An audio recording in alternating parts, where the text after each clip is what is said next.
Actually ఇప్పుడు before the release 1 day ముందు paid premieres అనేది ట్రెండ్ ఉంది. సో మీరు చాలా రోజుల ముందే ప్రీమియర్ ప్లాన్ చేస్తారు వైజాగ్లో కానీ విజయవాడలో కానీ. సో ఆ డిసిషన్ ఎవరిది? నేను డైరెక్టర్ ఇద్దరు చూసాం సినిమా, చూసి కాన్ఫిడెంట్గా ఉండి okay let's start showing the audience.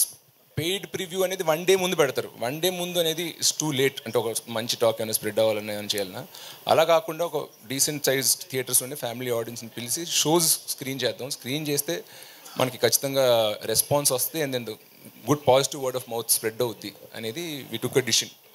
And ఈ సినిమాకి సంబంధించి మీరు ఒక ఈవెంట్లో అయాన్ని తీసుకొస్తున్నారు ఫ్యాన్స్ అడిగితే. అవును స్కూల్ ఉంది. సో వాళ్ళ మమ్మీ పర్మిషన్ ఇవ్వలేదు. బట్ ఖచ్చితంగా రిలీజ్ అయ్యాక అట్లీస్ట్ రిలీజ్ వీకెండ్ ఏమైనా ఈవెంట్ ఉంటే మాత్రం తీసుకొస్తాను. స్కూల్ ఉంది కాబట్టి ఇంకా కుడెంట్ గెట్ హిమ్. శిరీష్ గారు